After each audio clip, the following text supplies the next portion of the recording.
안녕하십니까. 지방자치 30주년 국민이 만드는 나라 진행을 맡은 아나운서 전종환입니다. 네, 안녕하십니까. 아나운서 안희성입니다.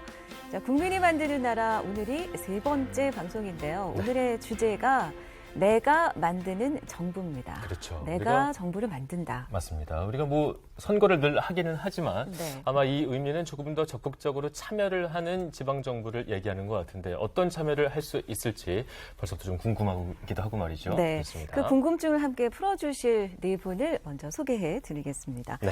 자치분권위원회 김소는 위원장 나와주셨습니다. 안녕하십니까? 안녕하세요. 네, 반갑습니다. 네, 카톨릭대학교 행정학과 최원호 교수 나오셨습니다. 반갑습니다. 네, 반갑습니다.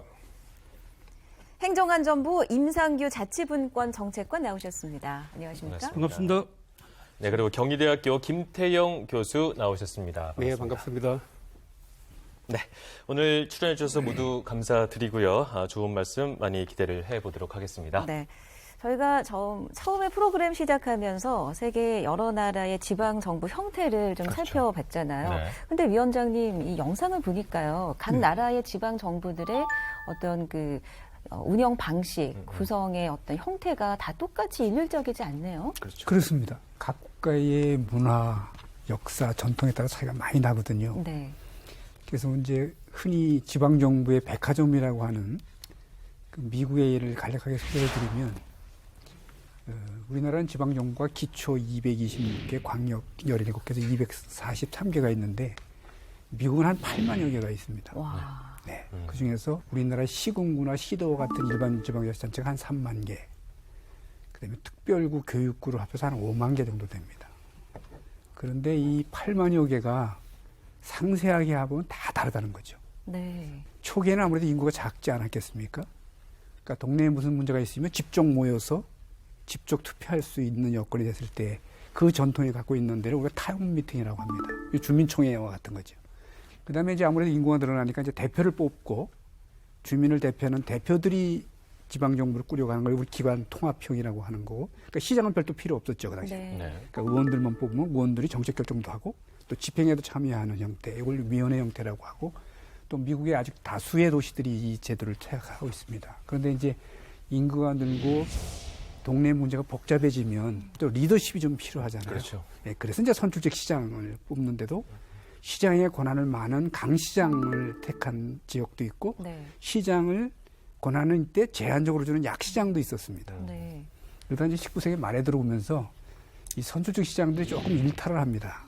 네, 그래서 이제 요거를 제도적으로 보완하려고 그래서 CD 매니저라고 하는, 그러니까 행정 전문가를 집행의 책임자로 모시는 매니저, CD 매니저 형태를 채택하는데, 네.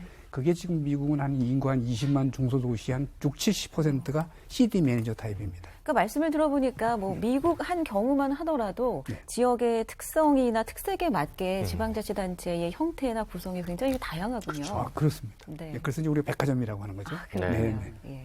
네, 그럼 최원호 교수님께 좀 여쭤보고 싶은데 이제 해외에서는 다양한 이런 지방 정부의 형태가 존재를 하는데 우리나라는 그렇게 다양하다고 말하기 좀 어려운 상황 아니겠습니까?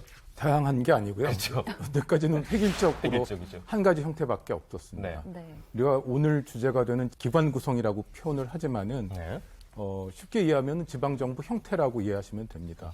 그러니까 중앙정부 같은 경우에는 많은 분들이 잘 알고 계시죠. 대통령제가 있고 의원 내각제가 있고 또 스위스 같은 경우에는 직접 참정 모형이 많이 가미된 형태가 있고 무슨 이원직정부제 뭐 이런 게 있는데 네. 지방정부는 사실은 중앙정부 형태보다 훨씬 다양합니다. 그래서 미국이나 유럽 같은 경우에는 그 다양한 제도를 이제 실험을 하고 있고 운영을 하고 있는데 한국이나 일본 같은 경우에는 획일적이에요. 그래서 지방정부 형태가 지방자치단체 장을 뽑는 또 의원을 뽑는 이원 대표제라고도 하고 기관 대립형이라고도 하는데 요 한 가지 형태로만 돼 있었는데 네. 작년에 지방자치법이 큰 폭으로 개정이 됐습니다. 네.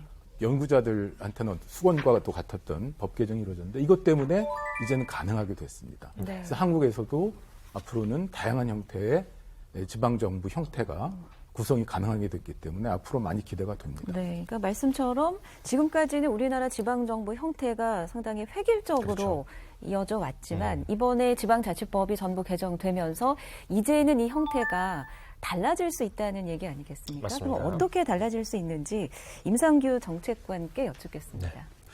우리나라는 지금 현재 243개의 지방자치단체가 존재하고 있습니다. 그런데 기관 구성은 단 하나 유형. 우리 최원호 교수님께서 말씀하신 것처럼 단체장도 집행기관이라고 그렇게 얘기를 하는데요. 단체장을 주민들이 직선을 합니다. 그리고 또 우리가 의결기관, 입법기관이라고 얘기를 하는데요. 지방의회도 또 역시 우리 주민들이 직접 선출을 합니다. 그래서 집행기관과 의결기관인 지방의회가 서로 양립을 하면서 서로 견제와 균형을 이루는데요. 많은 학자들도 얘기를 합니다만은 사실은 단체장한테 상당한 권한이 있다. 이렇게 얘기를 하고 있고요.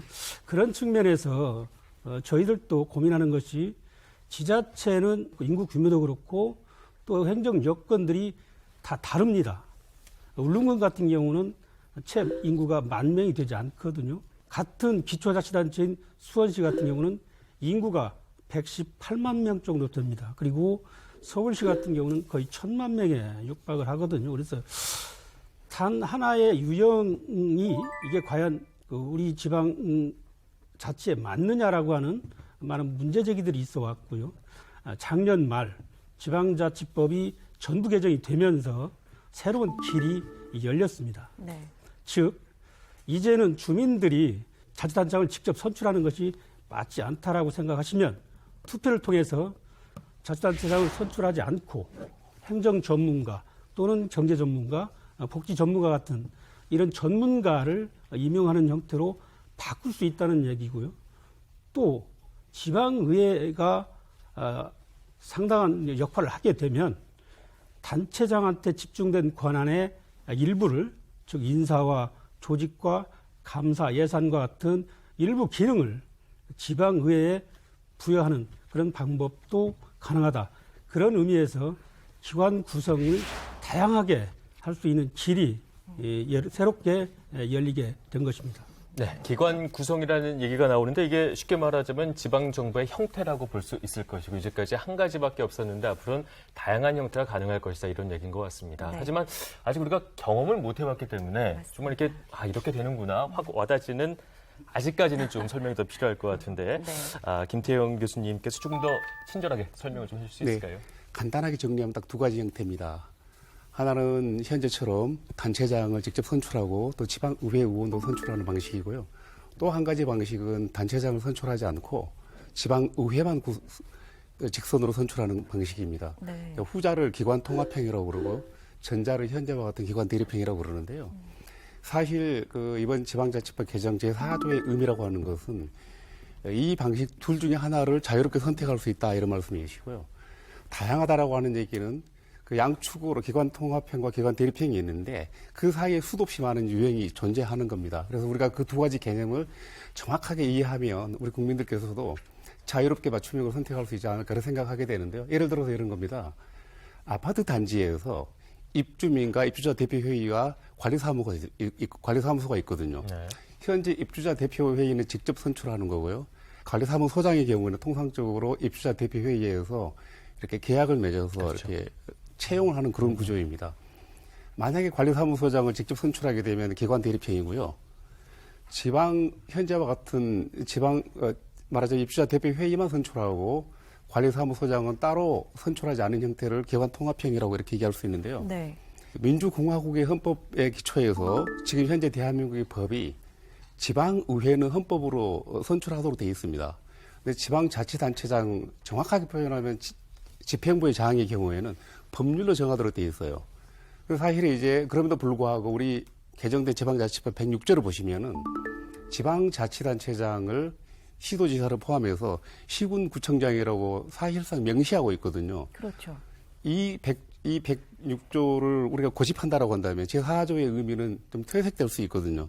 말하자면 일반 주민들이 우리는 단체장을 정확하게 말씀드리면 집행부장을 선출하지 않겠다라고 얘기하게 되면 106조는 이제 의미가 없어지는 거죠. 네. 그런 의미에서 기관 구성 다양성이라고 하는 게 매우 의미가 있다 이런 말씀이고요.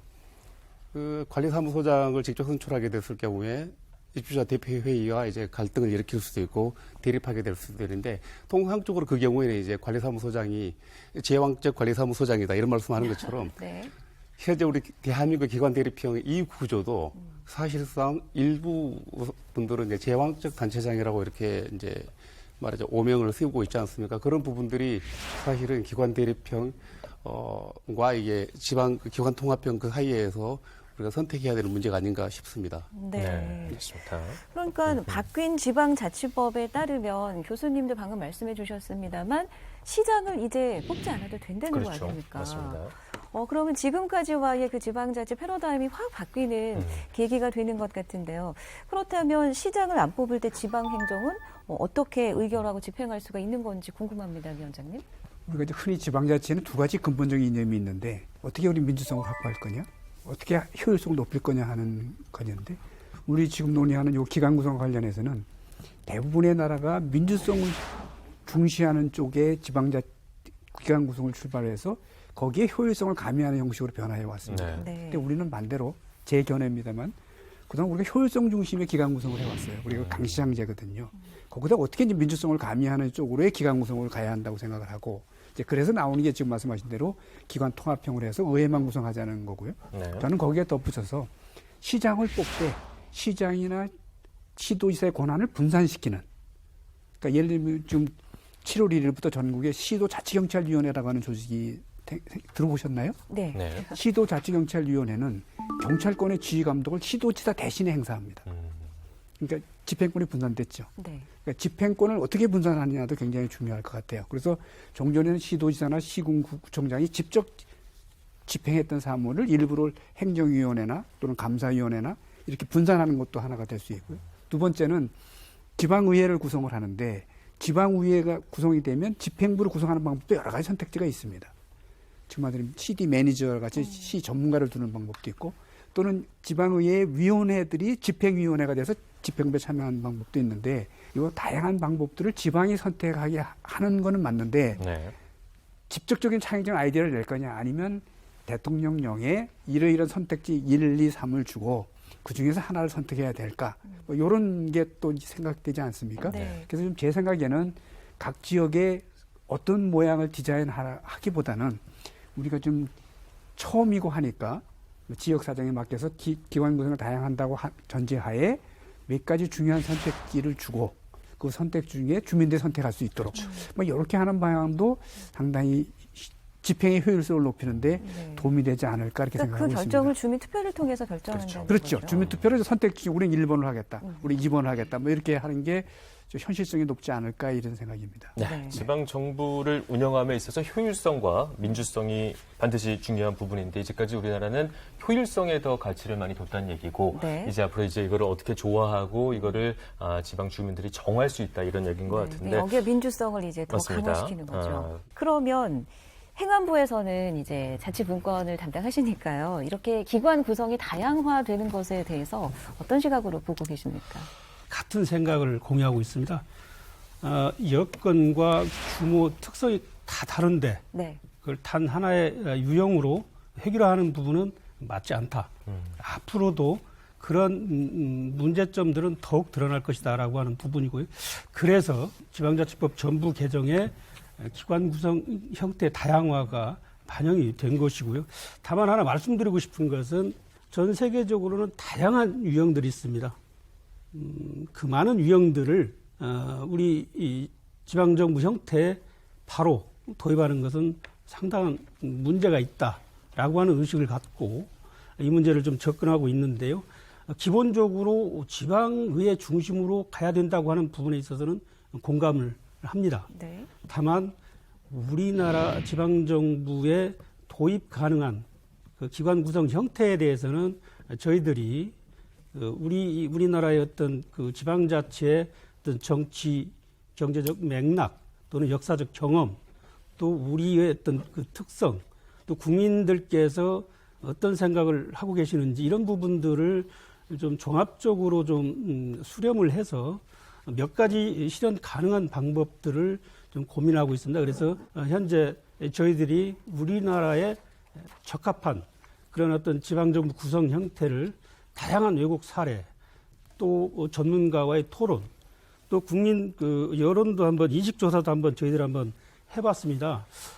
작년 2월달에 한국지방행정연구원을 통해서 우리나라의 지방정부의 적합한 형태에 대해서 한번 저희들이 인식조사를 한번 해봤는데요. 네. 기본적으로 기관 구성 다양화가 필요하다는 의견이 한 60% 가까이 됐습니다. 그래서 우리 국민들께서도 지방정부 기관 구성을 좀 다양화하는 부분에 대해서 공감을 하시는 것 같고요. 선호하는 형태는 어떤 것이 있겠는가 하고 한번 여쭤봤습니다. 그랬더니 단체장을 주민이 직접 선거로 선출하지 않고 행정 전문가를 임명해서 단체장의 역할을 수행하도록 하는 부분이 한 45.4%.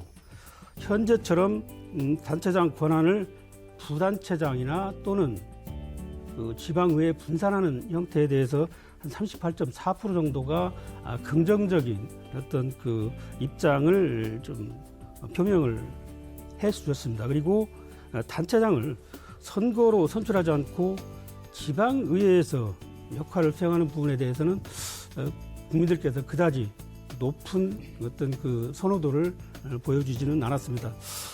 이런 어떤 그 국민들의 어떤 인식이라든가 또는 우리나라 같은 경우는 좀 사실 995년도에 그 고려 성종 때 지방관을 파견하기 시작합니다. 1000년 이상을 단체장이 중심이 되는 그런 형태를 지금까지 유지해 왔거든요. 그래서 그걸 하루아침에 지방의회가 정책 결정과 집행기능까지를 다 하는 부분에 있어서는 상당한 좀 어려움이 있지 않겠느냐 하는 생각을 갖고 실무적으로 다양한 안을 검토하고 있다는 말씀을 드립니다. 네, 그러니까 좀 연착륙을 시킬 필요가 있다는 말씀을 드리네요. 예, 그렇습니다. 네. 그러니까 지방의회를 중심으로 한 지방자치가 돼야 된다는데 큰 틀에는 이견이 맞습니다. 없습니다만 이제 그 기관 구성 형태의 다양화 이걸 어떻게 할 것인지에 대한 세부적인 내용은 앞으로 논의가 좀 더 필요한 부분으로 느껴지는데 교수님 어떻습니까? 우리가 지방정부 기관 구성을 다양화할 때는 역사적인 전통이나 이런 것도 고려를 해야 되지만 지방자치단체의 규모도 굉장히 중요한 고려 요인 중에 하나라고 생각을 합니다. 이를테면은 세계 많은 나라에는 지방자치단체 그러니까 계층이 있는데 광역정부도 있고 광역정부라고 하면 우리나라 시도 같은 거죠. 17개. 우리나라 기초정부는 230개 가까이 되는데 우리나라 기초정부는 굉장히 규모가 큰 편입니다. 프랑스 꼬미는 36,000개나 됩니다. 일본의 기초정부는 지금 1,800개지만 메이지 초기에는 무려 7만 개나 있었습니다. 네. 이란 얘기는 기초정부가 우리나라 읍면동보다도 훨씬 작은 규모입니다. 그렇죠. 그렇게 작은 규모에서는 민주주의 이념을 구현하기가 쉽습니다. 가령 1,000명도 안 되는 자치단체라고 하면은 무슨 공회당이라든지 강당이라든지 이런 데 나와서 실제 토론도 해볼 수 있고 하기 때문에 그런 조그만 자치단체하고 서울처럼 굉장히 규모가 큰 자치단체는 다를 수밖에 없습니다. 그래서 규모가 클수록 효율성을 생각하고 규모가 작을수록 어떤 민주성이라든지 직접 민주주의를 가미한 정부 형태 구성이 가능한데 오늘 주제가 국민이 만드는 나라. 내가 만드는 정부. 예, 30주년이 굉장히 짧은 것 같지만은 우리 역사 속에서도 자치 전통이 굉장히 있기 때문에 그런 것들을 잘 고려를 해서 이제 계기가 만들어졌기 때문에 시행착오는 좀 하겠지만은 적극적으로 다양한 형태를 좀 실험해보는 계기로 삼았으면 좋겠다라는 게 제 의견입니다. 네. 네. 지방 정부의 형태도 물론 중요하겠지만 본질적인 질문을 하나 좀 위원장님께 드리고 싶은 게 결국 지방의회가 중심이 되어야 되는 가장 큰 이유, 네. 그 이유는 어디 있다고 보시는지 아까 궁금합니다. 좀 몇 번 나오겠지만 민주성의 확보입니다. 그렇죠. 네, 다수의 의원들이 단일의 시장, 선출직 시장보다는 대표성이 높잖아요. 또 다양한 주민의 수, 국민의 수만큼 이익이 있는데 그게 한 명의 단체장보다는 다수의 지방의회가 대표할 가능성이 굉장히 높은 거죠. 네. 그러니까 우리가 이런 논의를 진행하는 이유도 네. 주민의 자치권 보장이라는 지방자치 본래의 목적이기 맞습니다. 때문이라는 거 우리가 꼭 기억을 해봐야 될 것 같습니다. 네, 그렇다면 이 시점에서 지금 해외에서 지방정부를 좀 다양하게 운영하고 있는 분의 전화를 연결을 해서 네. 좀 얘기를 들어보는 것도 의미가 있을 것 같습니다. 네. 미국 캘리포니아주에 위치하고 있는 부에나파크의 한국계 박영선 부시장이 시장으로 일을 하고 있습니다. 전화 연결돼 있나요? 안녕하세요. 네, 안녕하세요. 네, 반갑습니다. 지방자치 30주년 방송 진행하고 있습니다. 간단한 소개와 더불어서 인사 말씀 부탁드립니다. 네, 저는 캘리포니아에 있는 오렌지 카운티에 소속된 한 지방자치 도시인 부에나파크 시의 박영선, 영어 이름은 써니파크 부시장입니다. 네, 반갑습니다. 저희가 오늘 이제 지방정부의 다양성 어떻게 바꿀 수 있을까에 대해서 이야기를 나누고 있는데 일단 부에나파크 지역의 의회 어떻게 운영이 되고 있는지 좀 궁금합니다. 네, 저희 부에나파크 시는 인구가 한 8만 3천 명 정도 되는 중간 정도에 속하는 도시라고 보시면 되고요. 그리고 오렌지 카운티에는 34개의 도시가 있어요. 저희 부에나파크 시의 닉네임은 The Center of Southland라고 그래서 가장 중심적인 한국으로 치면 한 대전 정도라고 그럴까요? 딱 중간에 있으면서 교통의 요충지로 알려져 있어요. 저희 행정 지구는 어떻게 분류가 되어 있냐면요. 지금 많은 분들이 이야기하셨던 것처럼 시의 진짜 행정은 시 매니저가 맡고 있어요. 그리고 저희들은 또 시의회는 5명의 시의원으로 구성이 되어 있고요.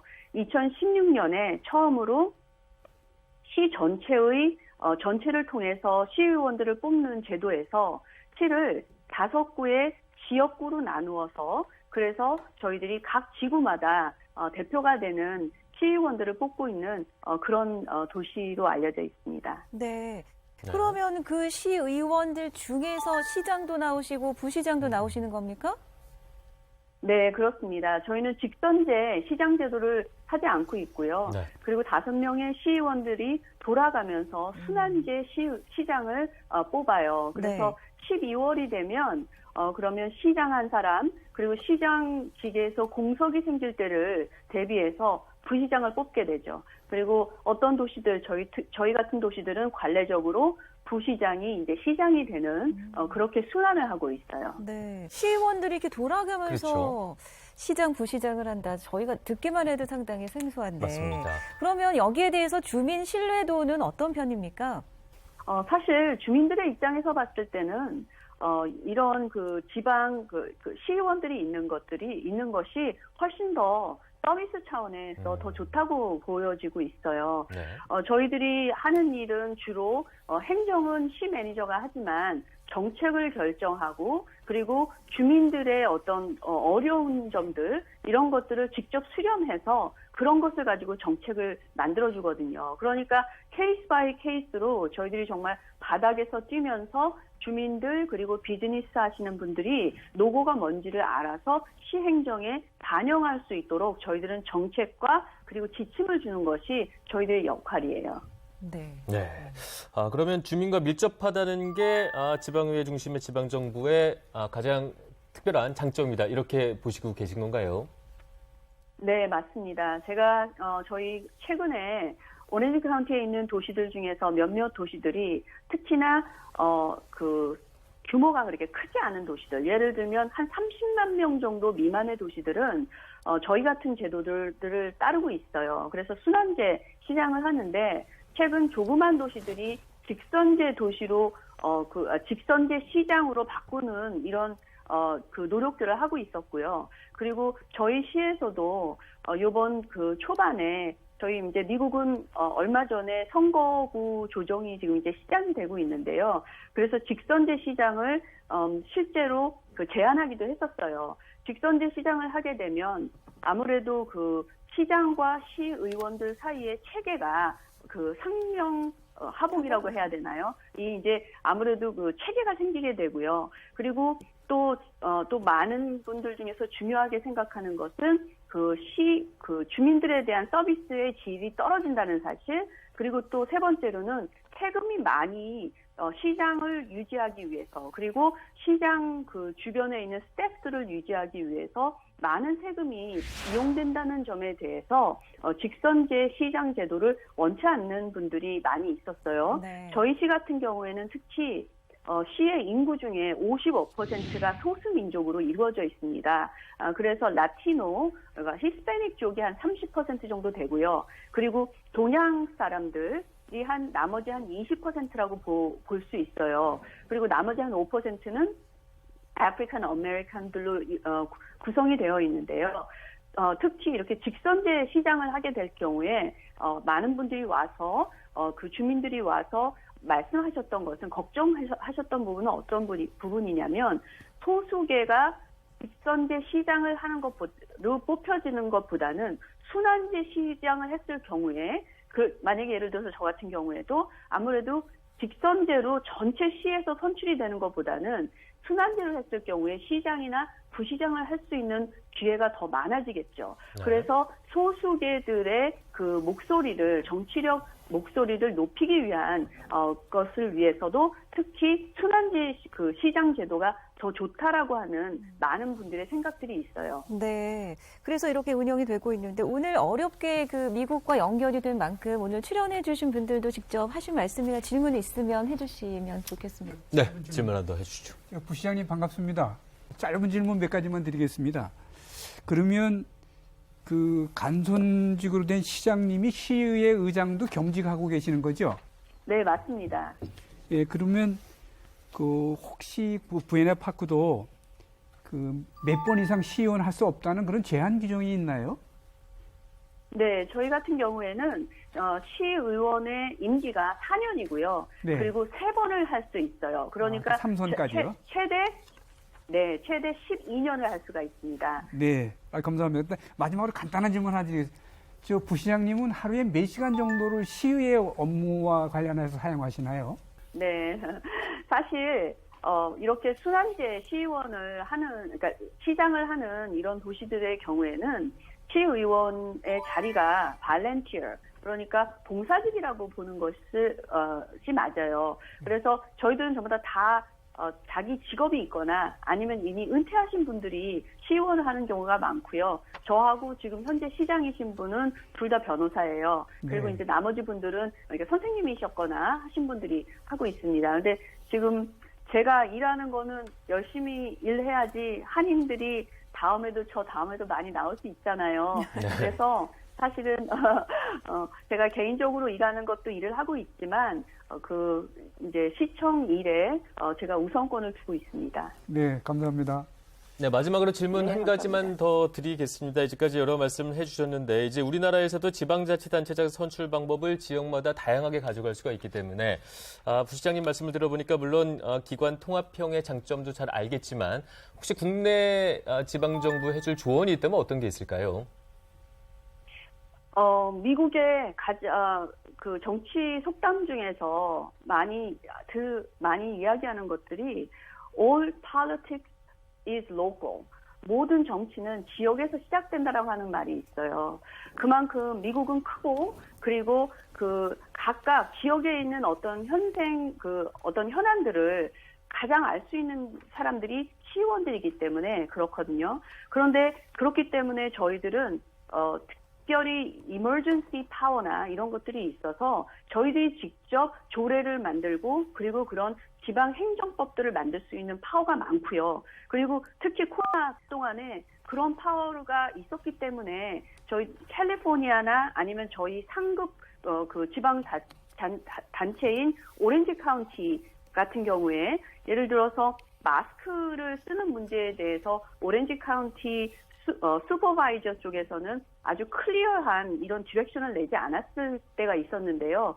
저희 시에서는 오렌지 카운티에서 가장 첫 번째 시로서 마스크를 쓸 수 있도록 특히 필수 업종에 일하고 계신 분들을 보호하기 위해서 저희들이 그런 조례를 내놨어요. 그러면 오렌지 카운티 34개 도시 중에서 저희가 처음 그렇게 하기 시작을 하니까 많은 도시들이 따라하기 시작을 했거든요.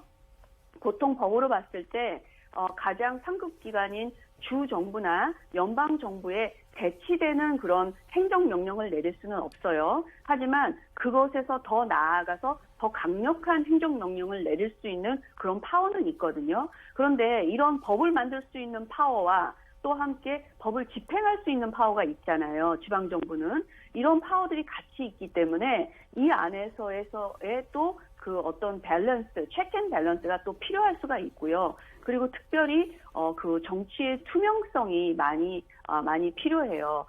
이 시의원들의 힘들이 많기 때문에 그렇기 때문에 어떤 그 커럽션, 예를 들어서 정치 부패나 이런 것들이 생길 수 있는 부분들이 꽤 있거든요. 그래서 특히 한국에서 제가 생각했을 때 이 그 그 자치제가 많은 파워를 이뤘을 때 어떻게 하면 지방 정치인들이 깨끗한 정치 그리고 국민을 위하는 그런 정치를 실제적으로 할 수 있을지 그런 어떤 그 안전장치가 필요하지 않나 그런 생각이 듭니다. 네, 말씀 잘 들었습니다. 정말 지방의회 중심의 지역 주민과 밀착된 지방자치 정말 저희가 참고할 만한 부분이 분명히 있는 것 같습니다. 오늘 영상 연결해 주셔서 대단히 고맙습니다. 고맙습니다. 네, 감사합니다. 네, 부에나파크 박영선 부시장과 영상 연결해 봤습니다. 네. 이야기 들은 소감이 다들 있으실 것 같아요. 어떻습니까? 위원장님부터 얘기 들어볼까요? 네, 지금 우리가 전반전에 논의했던 네. CD 매니저의 가장 대표적인 도시인 것 같고요. 그다음에 지금 말씀하시는 내용 보니까 그 5분의 시의원들이 시민들의 권익이나 또는 복지 증진을 위해서 무척 애쓰시는 것 아주 모범적인 지방자치를 하는 지역으로 보입니다. 그다음에 이제 그 정치의 투명성을 많이 강조하셨잖아요. 그 투명성을 강조하는 사실 12년간의 그 JMS를 제안한 게 지금 미국의 유행인데 그런 제도 도입한 것 같고요. 그래서 향후 우리가 그 기강 구성 다양화를 할 때 좋은 사례로 이렇게 볼 수 있지 않겠나 생각합니다. 교수님은 어떻게 보셨습니까? 제가 이제 보면서 느낀 건데요. 네. 작년에 지방자치법 전부 개정안이 통과됐을 때 가장 중요한 그 안건 중에 하나가 지방의회 인사권 독립이었거든요. 지방의회 인사권 독립. 그러니까 지방의회 사무처 직원들에 대한 인사권을 지방의회 의장이 갖고 있는 게 아니고 시장이 가지고 있는 거예요. 그거를 이제 지방의회 의장에게 지방의회 돌려달라고 하는 그 법안이 작년에 통과가 됐는데 제가 이 문제를 미국 친구와 이제 논의를 했더니 오해를 하더라고요. 그러니까 인사권 독립 그러면 통상적으로 미국에서는 지방의회 의원들이 집행부 공무원들에 대한 인사권을 행사하는 거예요. 그래서 집행부가 인사권 독립해달라고 하는 세미나도 열고 그냥 뭐 난리칩니다. 그런데 우리의 경우에는 지방의회가 인사권 독립해달라고 이런 주장한다라고 했더니 그 파한 대소를 했던 그런 기억이 나는데요. 네. 원칙과 현실이 무엇인가를 좀 강조하고 싶은데 어느 게 원칙이고 어느 게 현실인지를 따져보면 지금 말씀드린 것처럼 오늘 논의한 내용들이 이게 원칙이고 현실은 우리 고유의 문화가 있기 때문에 조금씩 조정하자 이렇게 가야 되는데 지금 우리 일반 국민들께서는 지금과 같은 제왕적 단체장 이걸 원칙으로 생각하고 자꾸 서구 지방자치 선진국가에서 뭐 선거도 안 한다고 그러더라 이렇게 하다 보니까 그거 좀 따라 해볼까라고 이게 말하자면 현실인 줄 알고 이게 이제 이쪽으로 이제 보완해 가는 거죠. 그래서 이제 이게 좀 잘못됐다는 거죠. 네. 앞뒤가 잘못됐다는 거죠. 그게 원칙이고 우리는 현실적으로 지금 운영하고 있다. 이 말씀을 강조하고 싶습니다. 네. 저도 한 말씀 더 네, 보태고 싶은데요. 그 한국에서 지방자치 이야기를 하면은 우리 연구하는 사람은 그렇지 않은데 일반인 중에는 지방자치 그거 꼭 필요한가? 그거 뭐하러 해? 뭐 효율적이지도 않고 이런 인식들이 적지 않습니다. 적지 않은데 지방자치라는 거는 아까 그 박영선 부시장도 인터뷰 중에 마지막에 이런 얘기를 했어요. 모든 정치는 지방에서 나온다. 지방에서부터 시작된다. 그리고 이제 지방에서 자율적으로 결정할 수 있는 게 많다. 이런 얘기를 했는데 사실 한국 사람들은 중앙 집권적인 정치 질서에 익숙해서 그런지 자기 동네, 자기 지역 정치 얘기는 거의 안 하죠. 대선 맨날 대선 얘기하고 중앙 정치에 관심이 그렇죠. 있고 이건 굉장히 좀 문제라고 봅니다. 문제라고 볼 수 있는 게 사실은 그 헌법에도 지방자치라는 게 헌정 원리거든요. 규정이 돼 있고 민주주의의 학교라는 얘기를 했어요. 토크비라는 사상가는. 그리고 이 동서를 막론하고 지방자치라는 정치 질서라는 게 중앙 정치 질서보다 훨씬 먼저 생긴 거죠. 그렇죠. 태초에 동양의 철학자 노자 같은 사람도 소국가민, 그래서 백성은 적고 나라는 작게 해야 된다 이런 얘기도 했지만은 그 목민심서를 남긴 정약용이라는 우리의 아주 그 자랑스러운 사상가도 원목이라는 그 고전에서 글에서 태초의 정치 질서는 밑으로부터 올라가는 질서였다라는 거죠. 가령 집이 5개가 있으면 그 5개 집이 하나의 이웃이 되고 그 5개 집이 하나의 이웃이 된 게 또 한 5개 정도가 있으면 하나의 마을이 되고 네. 그 마을이 또 5개가 되면 또 무슨 향이나 뭐 현이나 이런 게 되고 그러니까 밑으로부터 올라가는 정치 질서라는 거 이것이 이제 보충성 원리라고 하는데 지방 정치, 지방 자치라는 게 사실은 태초로부터의 정치 질서고 굉장히 익숙하고 우리가 민주주의를 학습하는 데서도 필요하고 박영선 부시장이 이야기했듯이 모든 정치 질서는 지역으로부터 나온다라는 게 자연스러운 건데 이게 단절이 됐었죠. 우리는 1940년대 말에 지방자치법을 제정하고 지방자치를 하다가 60년대, 70년대, 80년대 개발 독재하고 해서 통일될 때까지라든지 이렇게 해서 지방자치가 유보가 됐었죠. 그렇죠. 그래서 본래 해야 될 거를 한동안 유보가 되고 우리가 이제 바쁘게 경제 성장하는 과정에서 이게 좀 소외되고 했던 게 다시 이제 강조가 되고 하는데 이게 좀 어떻게 보면 본말이 전도된 거죠. 그러니까 우리 주민 국민분들도 중앙 정치보다 자기가 사는 동네나 그 자기가 사는 지역에 좀 더 애착을 갖고 관심을 가질 때 비로소 지방자치도 국민이 만드는 그런 나라로 잘 발전할 수 있지 않을까. 그래서 네. 그 박영선 부시장님 그 소개는 짧지만은 외국의 지방자치는 이런 거라는 그렇죠. 거를 아주 잘 보여주는 그런 사례였던 것 같습니다. 네, 우리에게 좀 시사하는 바가 분명히 있었던 것 같습니다. 네, 정책관님은 맞습니다. 어떤 말씀해 주실까요? 자치분권 2.0이라고 하는 얘기들을 많이들 합니다. 단체장 중심에서 주민과 지방의회가 중심이 되는 그런 지방자치를 말하는 건데요. 기관 구성을 주민들이 선택할 수 있도록 한다는 의미는 이제는 지방정부의 구성도 주민이 선택할 수 있도록 한다는데 가장 큰 의미가 있다고 생각을 합니다. 그리고 또 하나 말씀드리고 싶은 것은 많은 그 새로운 제도들을 만드는 데 있어서 외국 사례를 참고는 하고 있습니다만은 우리의 어떤 현실과 여건, 풍토, 또 국민들의 어떤 수용성 이런 부분들을 종합적으로 고려해서 우리에게 맞는 그런 어떤 제도를 만드는 게 중요하다고 생각을 하고요. 많은 전문가들과 국민들의 의견을 들어가면서 혼란 없이 새로운 제도가 잘 안착해서 주민들께서 실제로 그런 혜택을 또는 그 효과를 직접 느끼실 수 있도록 잘 제도를 만들어가도록 그렇게 하겠습니다. 지난해 12월 지방자치법 전부 개정안이 국회를 통과해 내년 1월 시행을 앞두고 있는데요. 32년 만에 큰 변화를 맞은 지방자치법. 어떤 변화가 생겼을까요? 개정된 법률에서 주목받고 있는 것 중 하나가 특별지방자치단체에 관한 규정입니다.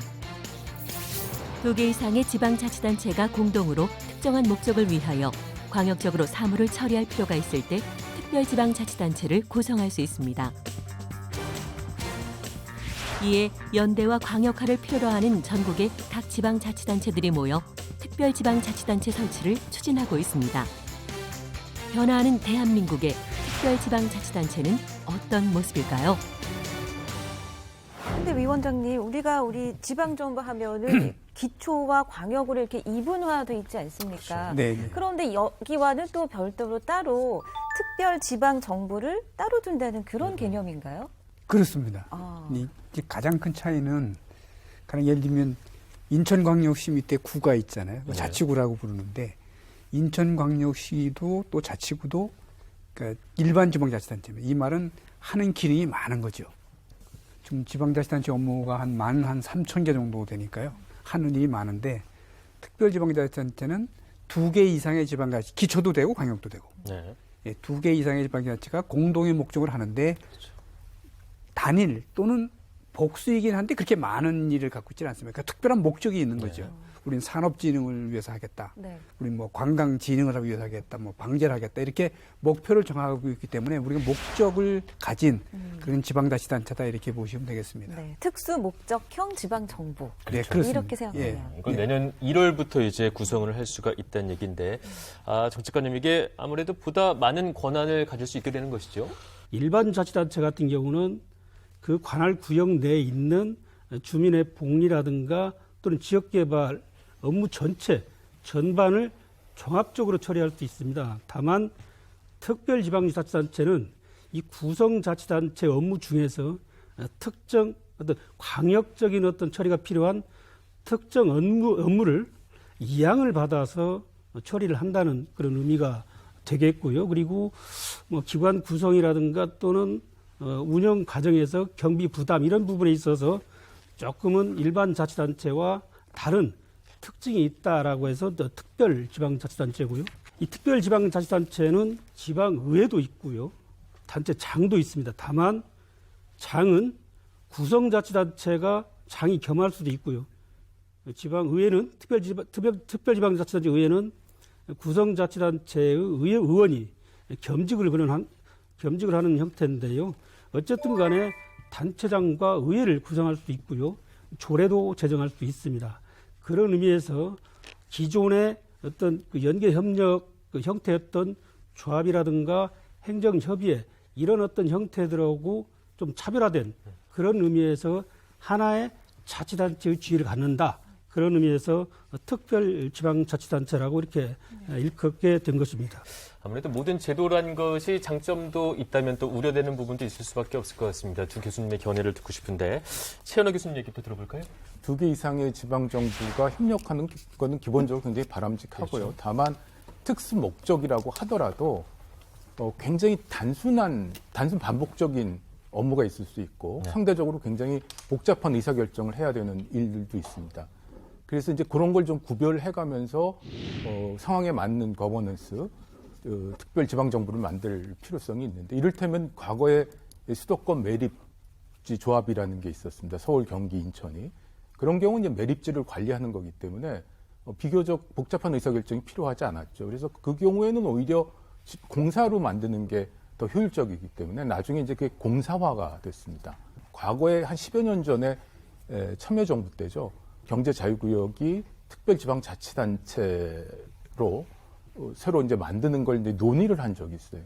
근데 그러니까 경제자유구역을 특별지방자치단체로 제도화는 안 됐지만 만들려고 했을 때 뭐가 문제였냐면은 경제자유구역은 굉장히 특수목적이라고 하더라도 굉장히 복잡합니다. 외국에서 투자도 유치해야 되죠. 그 입지하는 기업에 대해서 세제 혜택도 줘야 되죠. 인천 같은 경우에는 영리병원, 카지노, 또 국제학교라는 교육기관 이런 게 이제 입지를 해야 되는데 그런 경우에는 굉장히 복잡합니다. 지방자치단체, 특별지방자치단체에서도 해결할 수가 없어요. 가령 카지노 허가하려면 문체부 허가가 필요하고 영리병원은 보건복지부, 국제학교는 교육부의 규제가 이제 해제가 돼야 되는.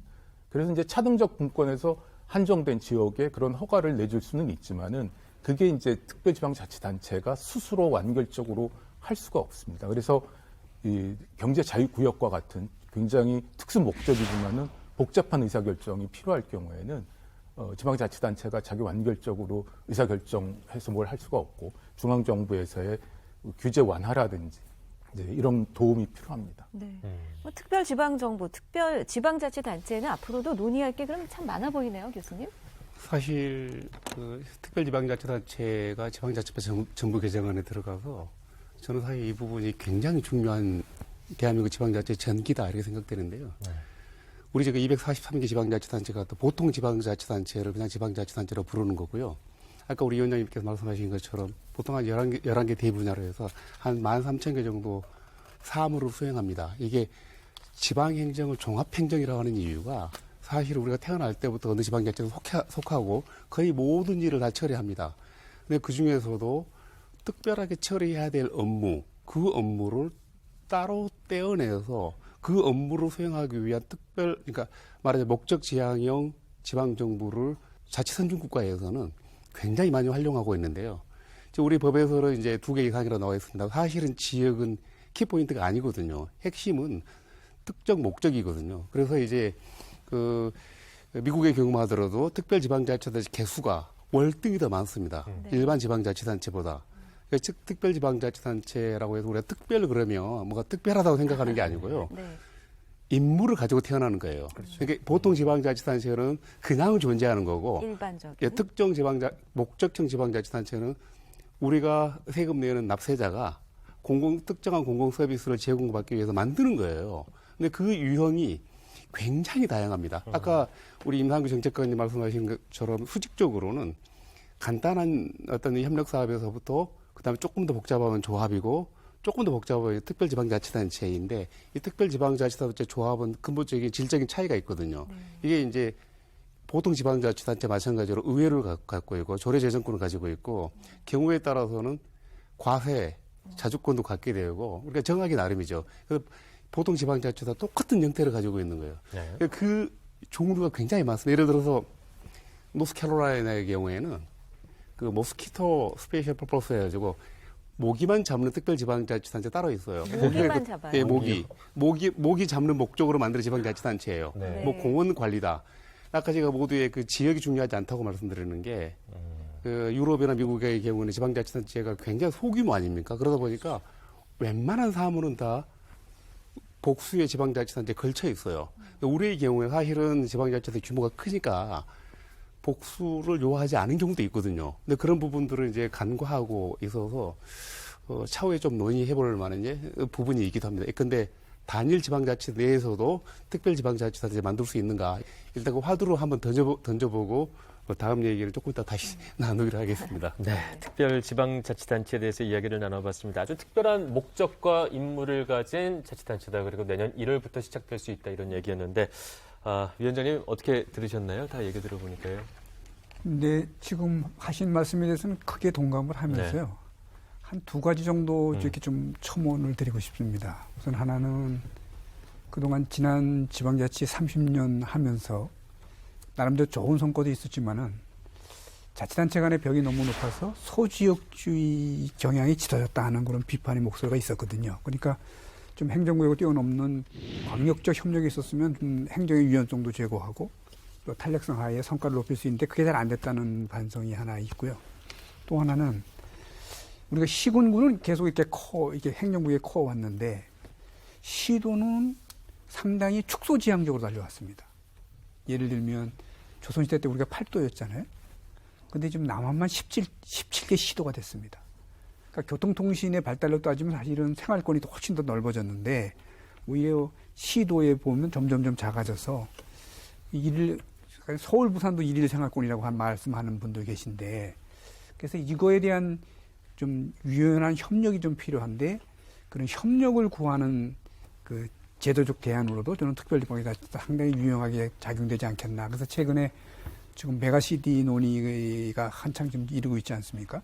네. 그러니까 이 메가시티 논의가 특별지방자치단 제도를 하고 잘 결합이 되면 상당히 특수 목적에 좋은 성과를 거둘 수 있지 않겠나 이렇게 그래서 기대감이 커지고 있습니다. 네. 그러니까 기관의 구성을 지역에 따라 다양화할 수 있는데 그 방법 그리고 그 형태를 우리가 직접 만들 수 있고 선택할 수 있다는 거 아닙니까? 네. 이게 바로 내가 만드는 정부의 의미겠죠. 맞습니다. 그래서 2부에서는 또 이와 관련된 주제가 준비되어 있습니다. 맞습니다. 이부에서는 지역이 아닌 기능을 중심으로 한 목적형 지방정부, 이걸 법률상 용어로는 특별지방자치단체에 대해서 좀 더 깊게 이야기를 나눠보도록 하겠습니다. 잠시 뒤에 다시 뵙겠습니다.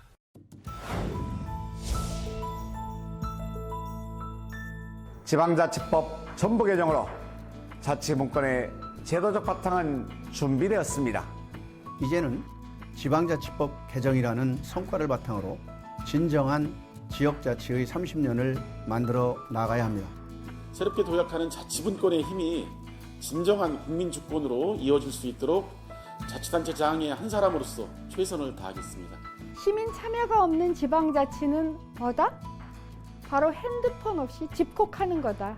집콕도 어려운데 핸드폰마저 없으면 얼마나 힘들겠어요? 그래서 지방자치 주인공인 여러분이 참여해서 목소리를 내주셔야 됩니다. 하나의 해설하면 시민 여러분들이 바로 주주이십니다. 꼭 주주권을 행사하시어 적극적으로 참여해 주시기를 부탁드리겠습니다. 국민 참여는 더하고 불합리한 관행은 빼고 주민 예산은 곱하고 공동체 마음은 나눠야 하죠. 여러분은 지방자치에 대해 무엇을 주문하시겠습니까? 지방자치에 대한 시민들의 의견을 듣습니다. 주민의 선택과 적극적인 참여가 그 무엇보다 중요합니다. 여러분 모두가 참여해 주셔서 지방자치의 주인공이 되어주십시오. 함께 자치합시다.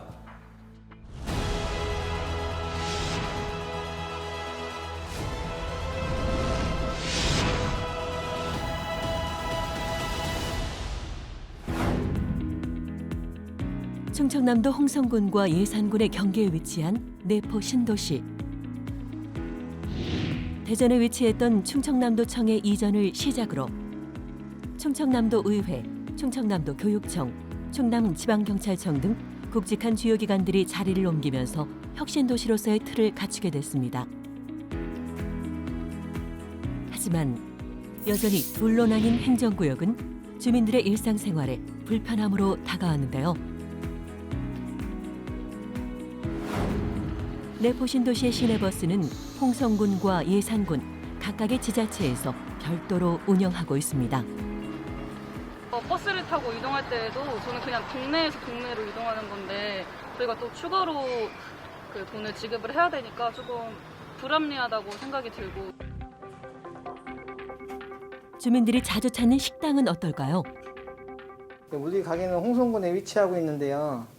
여기 바로 옆에 있는 예산군에서 오시는 손님들은 상품권을 저희가 받을 수가 없어서 그건 좀 불편함이 좀 있습니다. 여기에서 제일 큰 마트가 이제 예산 쪽에 있는데 제가 재난지원금을 사용하려고 하는데 제가 홍성 주민 사람이어가지고 예산에서 사용 못하니까 그런 점이 너무 불편했던 것 같아요. 버스 환승은 물론 지역화폐와 코로나 국민지원금까지 해당 행정구역이 아니면 사용이 불가능하다는데요. 지역마트에서 손쉽게 살 수 있는 쓰레기 봉투도 예외는 아닙니다. 여기는 홍성이라서 예산권은 판매하지 않습니다. 이런 주민들의 불편함을 해소하고자 지역에서 여러 가지 의견이 논의됐습니다. 행정구역과 생활권이 좀 불일치하는 부분이 있으니까 불편을 겪을 수 있습니다. 그래서 주민들 불편 해소를 위해서 공동관리기구 설치하는 것이 효율적이라고 생각을 합니다. 행정협의회, 지방자치단체 조합, 특별지방자치단체 등 내포신도시 공동관리를 위한 전문가들의 다양한 의견이 오갔는데요. 행정협의회는 법인격의 성격을 가지지 않고 단순하게 특정 사무를 공동으로 처리하는 방식입니다. 지방자치단체 조합은 법인격을 성격을 가지고 일정한 실행 조직을 가지고 처리할 수 있는 대안이고요. 특별지방자치단체는 법인격도 가지고 의회도 두고 조례도 제정할 수 있습니다. 특정한 대안이 선정되었다고 하더라도 그거에 대한 지속적인 조정과 시행착오는 이루어질 것으로 생각되고 있습니다. 여러 논의 끝에 지난 8월 충청남도는 내포신도시의 지방자치단체 조합을 설립하겠다고 발표했습니다. 효율적인 지방 형태를 갖추기 위한 주민과 지역정부의 고민이 지방자치의 첫걸음입니다. 지방자치 30주년 국민이 만드는 나라, 내가 만드는 정부 이제 2부를 이어가겠습니다. 네, 저희가 1부에서 각 지방정부를 어떻게 구성할지에 대해서 이야기를 나눴다면 이번 2부에서는 그렇게 구성된 각각의 지방정부가 어떻게 협력을 해나갈 수 있을지에 대해서 좀 더 깊게 이야기를 나눠보도록 하겠습니다. 먼저 앞서 화면에 나왔던 내포신도시 이야기부터 시작을 해보겠습니다. 정책관님, 이게 조합의 형태를 갖추기로 한 거라고요? 지난 8월에 충청남도에서 발표를 했는데요. 내포 신도시가 위치한 그 홍성군과 예산군과 협력을 해서 내포 신도시를 공동 관리하는 지방자치단체 조합을 설립을 하겠다라고 발표를 했고요. 이를 위해서 현재 지금 행정부지사를 그 단장으로 하는 충남혁신도시 추진단 설립 TF를 구성 운영을 하고 있고요. 규약을 제정을 해서 지방의회 의결 등 준비 절차를 거쳐서 내년 출범을 목표로 하고 있는 것으로 좀 알고 있습니다. 네, 지방자치단체 조합 이 개념도 조금 생소한데 설명이 필요할 것 같아요. 자치단체 간에 연계하고 협력할 수 있는 다양한 형태들이 있습니다. 이 조합은 하나의 법인을 만들어서 2개 이상의 자치단체가 어떤 아까 저 내포 신도시 얘기가 나왔습니다마는 쓰레기 처리라든가 또는 버스 환승 또는 지역화폐 또는 그 지역 상품권 여러 가지 이런 어떤 공동의 문제를 같이 조합이라고 하는 법인 형태를 만들어서 처리하는 형태가 되겠고요. 이보다 조금 더 그 연계 협력의 강도가 좀 견고하다, 높다라고 하는 것이 바로 특별 지방자치단체가 형태가 되겠습니다. 그리고 완전한 연계 협력이다 그러면 자치단체가 통합하는 그런 방법이 있습니다. 이번 내포 신도시 같은 경우는 조합의 어떤 형태를 가지고 공동의 사무를 한번 함께 처리를 하겠다라고 하는 그런 의미가 되겠습니다. 네. 그러니까 지방자치단체 조합과 특별 지방자치단체를 염두에 두다가 결국 내포 신도시에서는 조합적으로 결정을 내린 거 아니겠습니까? 그러니까 가장 주민에게 적합한 방법으로 스스로 결정을 한 거네요. 2개 이상의 자치단체가 협력을 하는 사업은 한국에서 이미 사례가 많이 있고요. 네. 다만 협력하는 사업의 종류에 따라서는 굉장히 단순한 집행에 관련된 것도 있고 굉장히 복잡한 것도 있을 수가 있습니다. 그래서 어떤 협력 사업이냐에 따라서 단순 위탁을 한다라든지 협의회를 만든다든지 조합을 만든다든지 특별지방자치단체를 만든다든지 이런 그 소위 거버넌스죠. 협력 거버넌스의 유형이 좀 달라질 수 있다라는 거고 이번에 전부개정 지방자치법에서 좀 의미를 부여할 수 있는 거는 그동안 조합이 특별지방자치단체다라고 보는 견해도 있었지만은 그하고는 별도로 특별지방자치단체가 새롭게 명문으로 규정되어 있기 때문에 제도적 범주가 조금 더 확실해진 그런 부분이 있습니다. 그래서 그런 면에서 의미를 부여할 수가 있는데 아까 제가 모두에 말씀드렸듯이 지역 간의 협력 사업은 하면 할수록 좋은 거죠, 사실은. 그렇죠. 지방자치라는 게 자치구역이 있기 때문에 구역 내에서 완결적으로 공공 서비스가 제공이 된다라고 하면 문제가 없겠지만은 적지 않은 서비스가 광역교통도 있고요. 경기 동부 지역 가면은 광역 쓰레기장도 있고요. 경제 자유구역도 한 개 구역 내에 있는 경우에 사업소로 돼 있지만은 부산 진해, 광양 여수, 또 대구 경북 같은 경우에는 조합으로 돼 있습니다. 그래서 이런 그 새로운 제도적 범주가 생겼기 때문에 다양한 제도적 범주를 그 사업 목적에 맞게끔 최적화된 거버넌스를 제공할 수 있게 된 점에서 이번에 이제 지방자치법 개정이 조금 더 의미가 있게 됐다. 이렇게 말씀드릴 수가 있습니다. 네. 네. 근데 또 어떤 분들은 또 이런 시각이 있습니다. 네. 그러니까 이번에 개정된 지방자치법에 의하면 특별 지방자치단체를 설립할 때는 행정안전부 장관의 승인을 얻도록 돼 있다. 이게 그런데 또 중앙 집권적인 요소가 여전히 있는 게 아니냐 이런 그렇죠. 비판적인 시각에 대해서는 정책관님께서 한 말씀 해주실까요? 예, 좀 말씀을 좀 드리겠습니다. 네. 지방자치단체를 설치할 때는 법으로 설치하도록 되어 있습니다. 네. 그런데 이 특별지방자치단체 같은 경우는 아까 말씀드렸다시피 자치단체의 하나의 특수한 형태거든요. 법률을 제정해서 특별지방자치단체를 설치하도록 하면 너무 절차가 좀 복잡하고 어렵다는 얘기죠. 그래서 행안부 장관의 승인을 거치도록 했는데요. 특별지방자치단체가 설치가 되면 그 특정 사무에 대해서는 관할권이 이관이 됩니다. 그럼 그에 따라서 처리 주체, 즉 행정청이 바뀌거든요. 그렇기 때문에 그런 법적 효과가 또 있고요. 또 저희들이 이제 규약을 승인하는 건데 규약에는 특별자치단체의 모든 것이 담겨 있습니다. 기관 구성부터 경비를 누가 어떻게 부담할지, 그다음에 지방의회는 어떻게 구성할지, 단체장은 누가 할지, 그다음에 어떤 사무를 할지 많은 부분들이 규약에 담겨져 있는데요. 그 규약이 관련 법률이라든가 또는 지방자치법 또는 지방공무원법 또는 많은 그 법률, 개별 법률에 부합하는지에 대해서 한번 스크린 한번 해볼 필요가 있는 거고요. 또 하나는 특별지방자치단체에서는 국가 사무를 위임받거나 또는 위탁을 받아서 처리를 할 수가 있거든요. 그럴 때 저희 행정안전부가 그 소관 부처를 설득을 해서 특별지방자치단체의 사무로 좀 지원해 줄 수 있다. 그런 측면에서 보면 뭐 통제라기보다는 저희들은 지원이라고 이렇게 생각을 좀 하고 있고요. 아까 조합 얘기 나왔잖아요. 조합을 설립할 때도 그 행정안전부 장관의 승인을 받습니다. 네. 하물며 네. 특별지방자치단체를 설치하는데 저희 행정안전부가 뭐 규약을 승인한다고 그래서 네. 그걸 통제로 인식하는 것은 조금은 저희들 입장에서 보면 조금은 억울하다. 네. 이렇게 말씀드릴 수 있겠습니다. 네. 네, 그럼 이쯤에서 특별지방정부를 구성하고자 노력하고 있는 지역의 목소리를 연결해서 들어보도록 하겠습니다. 이환주 남원시장님 연결돼 있습니다. 안녕하세요. 네, 안녕하세요. 반갑습니다. 네, 반갑습니다, 시장님. 자, 네. 국민이 만드는 나라, 내가 만드는 정부. 인사 말씀 잠시 부탁드릴게요. 네, 전 전라북도 남원시장 이환주입니다. 우선 우리 지산권에 있는 7개의 지자체가 그 전에 관광개발협동조합이라는 단체를 만들어서 운영해왔는데 저희가 그 조합의 대표를 맡고 일을 하고 있습니다. 네, 지리산 관광개발조합 말씀을 해주셨습니다. 소개 부탁드릴게요.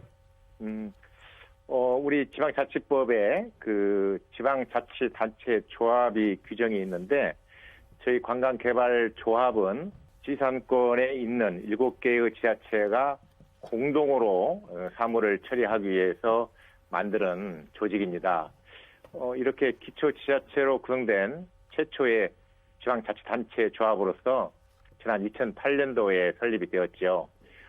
지사는 잘 아시는 것처럼 우리나라 최초로 그 지정된 국립공원 제1호입니다. 1967년도에 지정이 되었는데요. 그 당시는 지금과는 사뭇 많이 다른 면이 있어서 거의 지산이라고 하더라도 헐벗은 산이었죠. 그래서 지역 주민들이 뜻을 모아서 국립공원으로 지정하고 또 그걸 갖고 왔습니다. 지금은 지산은 그 절경을 찾아서 많은 관광객이 찾아오고 있죠. 1998년도에 지방자치가 시작되고 그래서 각 지자체마다 자기 지역 발전을 위해서 관광 자원을 개발하기 시작할 때 우리 지산권에 있는 지방자치단체장들은 지역 주민들의 뜻을 모아서 지산권을 공동으로 발전시키기 위한 논의를 시작을 했습니다. 그렇게 함으로써 불필요한 그 중복 투자를 줄이고 또 지산에 있는 통합 문화권의 어떤 정체성을 지키기 위해서 많은 노력을 기울여 왔습니다. 그러한 지난 10년 동안의 노력으로 국가 예산도 확보하고 설립된 것이 바로 지산권 관광개발조합이 되겠습니다. 네, 말씀 주신 대로 일단 조합으로 시작을 했지만 내년 1월부터는 이제 목적형 지방정부를 설립을 할 수가 있습니다. 전환하실 마음이 있으신가요? 그렇습니다. 아주 절실합니다. 절실하고요. 말씀드린 것처럼 2008년도에 설립이 된 관광개발조합을 저희가 10년 동안 운영을 해봤는데 나름대로 성과도 있었습니다. 또 많은 한계를 저희가 느꼈습니다. 우선 그 지방자치단체 조합이 가지는 법적인 지위의 한계라고 할 수 있습니다.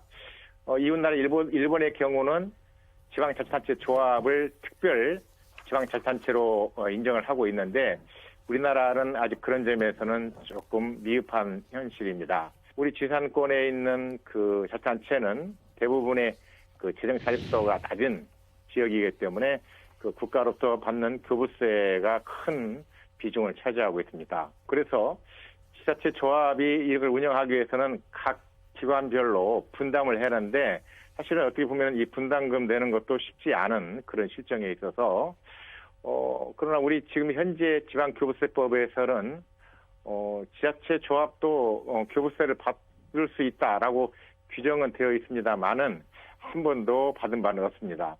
그 지방교부세법하고 지방자치법하고 서로 이렇게 상충되는 그런 면이 있어서 그렇다고 볼 수가 있습니다. 그래서 이런 법 조항도 뭐 이후에 더 정비가 필요하겠지만은 해결하는 근본적인 방법은 특별지방자치단체가 구성이 되는 것이다. 이렇게 생각을 하고 있어서 우리 지방자치 조합을 특별지방자치단체로 보는 문제가 저희한테는 매우 현실적이고 절실한 그런 문제이다. 이렇게 생각을 하고 있습니다. 네. 특별지방자치단체가 설립돼야 하는 그 이유를 상세하게 설명을 해 주셨는데요. 오늘 또 이렇게 어렵게 연결이 되신 만큼 끝으로 하고 싶은 말씀 더 강조해 주셔도 좋겠습니다. 시장님.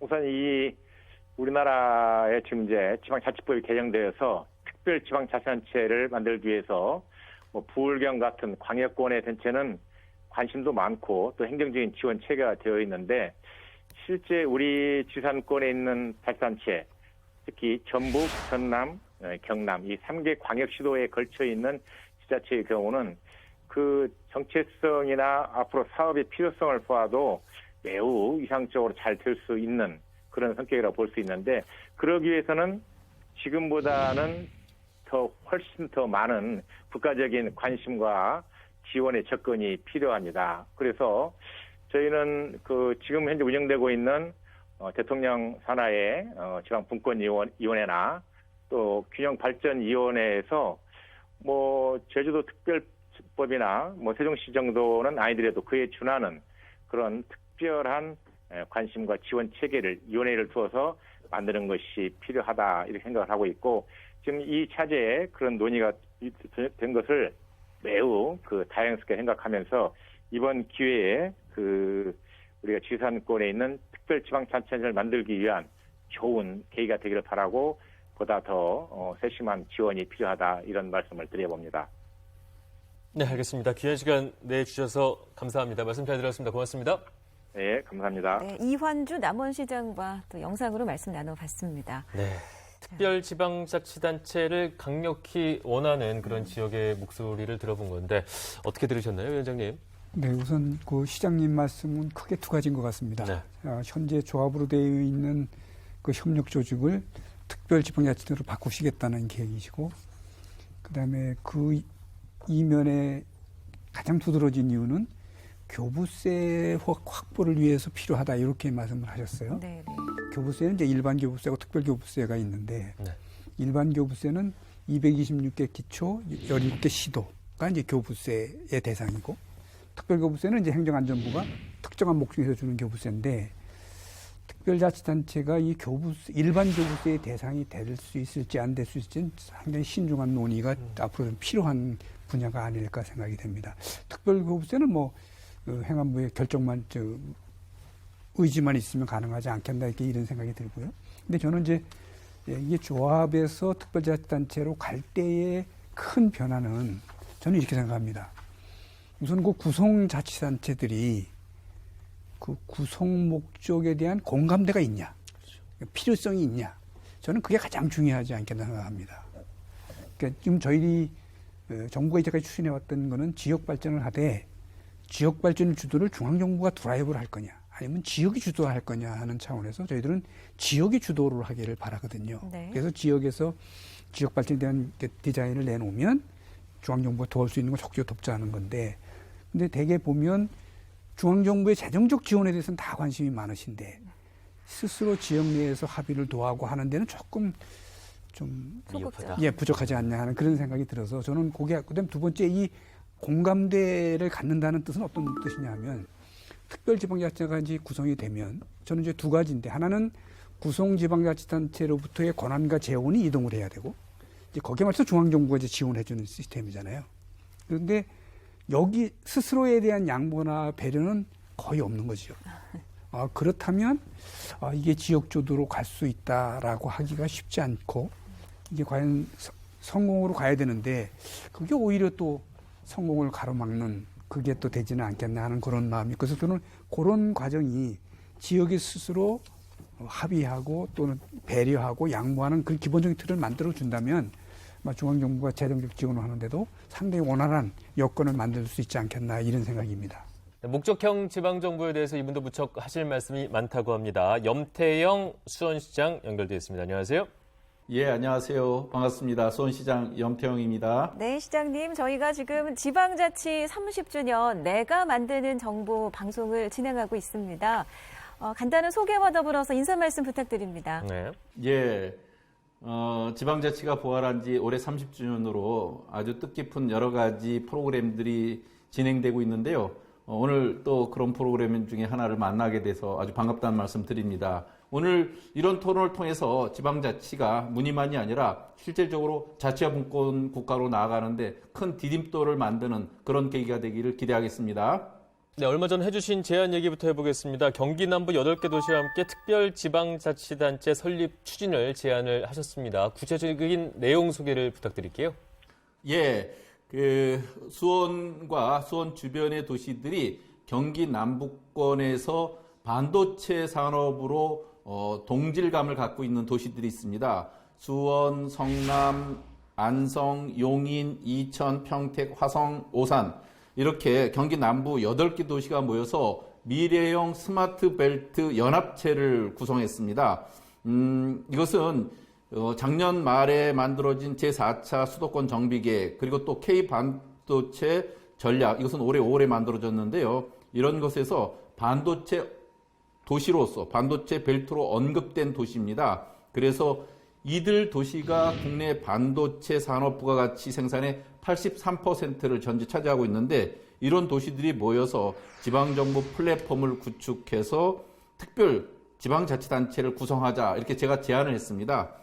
이것은 이제 지방자치법 전부 개정안에 나와 있는 지금 말씀하신 목적형 지방정부를 구성할 수 있는 그런 내용인데요. 그렇게 해서 이 참여도시들이 특별 지방자치단체 설립을 위한 상호 협력 양해각서를 체결하고 이제 본격적으로 특별 지방자치단체를 구성하게 된 겁니다. 앞으로 기대해 주시기 바랍니다. 그러면 시장님, 구체적으로 예. 어떤 목표를 가지고 이런 특별 지방자치단체 설립 제안을 하신 건지요? 예, 실제로 이것을 비견해서 예시를 들 수 있는 게 유럽연합을 예시를 들면 유럽연합은 각국이 다 있죠. 그런데 그 유럽의 각 나라 27개 회원국이 모여서 정치, 경제 통합체를 이루고 있는 겁니다. 그래서 회원국 전체에 적용되는 표준화된 법을 통해서 유로화를 통용한다든지 이렇게 유럽 단일 시장을 발전시키는 거죠. 여기에는 각국의 그 정부 통치 형태가 있습니다만 또 유럽연합이라고 하는 여기에 이사회라든지 강요이사회, 의회, 집행위원회 이런 별도의 입법 행정기구가 있는 겁니다. 그래서 각국의 주권과 독립성을 유지하고 있는데 이와 같이 이것을 도시 단위로 바꿔버리면 우리 수원과 주변에 있는 8개 도시가 참여하는 특별 지방자치단체가 각 도시의 정체성을 유지하면서도 보다 촘촘한 경제 공동체를 만들 수 있는 거죠. 이것이 지금 목적형 지방자치단체라고 할 수 있습니다. 네, 경제 효과를 누린 광역형 정부다 이렇게 이해가 되는데 경제 효과 외에 이제 지방자치적으로는 어떤 의미가 있다고 볼 수 있을까요? 예, 사실은 지방자치단체가 각기 자기 지역 내에서 지역의 정체성 위주로 무슨 정책을 펴게 되니까 단위가 아무래도 좁습니다. 그런데 상호 윈윈 할 수 있는 조건들을 갖고 있는 도시들이 그 목적화해서 경제 공동체를 이루면 훨씬 더 시너지를 크게 낼 수 있죠. 그 윈윈 할 수 있는 전략을 만드는 겁니다. 이를테면 지역 내 기업의 입찰 제한을 이들 도시끼리는 서로 철폐해버리면 우리 도시만이 아니라 서로 큰 단위의 사업을 할 수가 있죠. 그러니까 이럴 때 보통 지자체가 사업 발주를 하거나 상품 구매 입찰을 할 때 그 지역 내로 제한을 둔 것이 풀리게 되면 훨씬 더 많은 기회 요인을 갖게 되어서 회원 도시들끼리의 서로 큰 그림으로 경제 공동체를 더 크게 발전시킬 수 있는 기회를 갖는 거거든요. 이런 측면으로 보다 큰 기대감을 갖고 있게 할 수 있다 하는 거죠. 네, 좀 구체적인 예시도 들어주셨는데요. 그러니까 연합체로서 이 경제 목적형 특별 지자체 설립을 지금 제안하셨고 추진하고 계신데 이와 관련해서 혹시 또 첨언하거나 조언하실 부분이 있으실까요? 예, 사실은 또 자치분권 관점에서도 상당히 이바지하는 게 큽니다. 자치분권은 지역의 일은 지역 스스로 알아서 한다고 하는 정신인데 지금까지 이것이 이루어지기가 참 어려웠어요. 그리고 또 산업정책은 중앙정부에서 계획하고 필요한 물적, 인적 자원을 동원하는 형식이었는데 이것을 앞으로 보다 국가 전략 산업의 발전과 지역 상생 발전 차원에서 커다란 지역 생태계를 조성하는 거거든요. 그래서 저희로서는 이것이 지역의 대학, 연구소 이런 데하고도 결합하고 또 산업체에서 일할 수 있는 우수 인력도 키워내는데 보다 큰 그 도움이 될 수도 있거든요. 그래서 주택, 교육, 문화 서비스 이런 우수 인력을 유치하는 중요한 기준도 되기 때문에 저는 이런 측면에서 행정적인 각종 지원이나 규제 개선도 있어야 되고 이 분야들이 서로 유기적으로 같이 움직이면 현장에서 문제를 가장 잘 아는 지방 정부들이 네트워크를 통해서 보다 크게 효과적인 사업들을 할 수 있기 때문에 저는 자치분권 관점에서도 굉장히 의미 있는 진전을 이룰 수 있다 이렇게 말씀드립니다. 네, 말씀 잘 들었습니다. 마지막으로 지방자치법 전부 개정과 관련해서 수원시장님의 의견 듣고 싶습니다. 예. 사실은 이제 지방자치법 전부 개정안이 지난번에 이제 제가 최고위원도 돼서 많은 지방정부와 국회의원들의 도움을 갖고 만들었거든요. 근데 지방자치법 전부 개정안 중에 주민자치와 관련된 부분이 소거돼서 굉장히 아쉬움이 컸습니다. 그래서 이 부분은 다음번 지방자치법 개정이나 주민자치법을 새롭게 만들어서 꼭 보완해야 될 사항으로 과제로 남아 있습니다. 그리고 또 하나는 이제 재정부권이라는 관점에서 2단계 재정부권이 미흡하게 끝났기 때문에 차기 정부에서는 그 또 이후에 보다 실질적인 자치분권에 도움이 되도록 재정부권을 확충하는 일, 이것 또한 우리가 미룰 수 없는 과제가 됐다 이렇게 말씀드립니다. 네, 오늘 이렇게 영상 연결해 주셔서 말씀 고맙습니다. 예, 감사합니다. 네, 염태영 수원시장과 말씀 나눠봤습니다.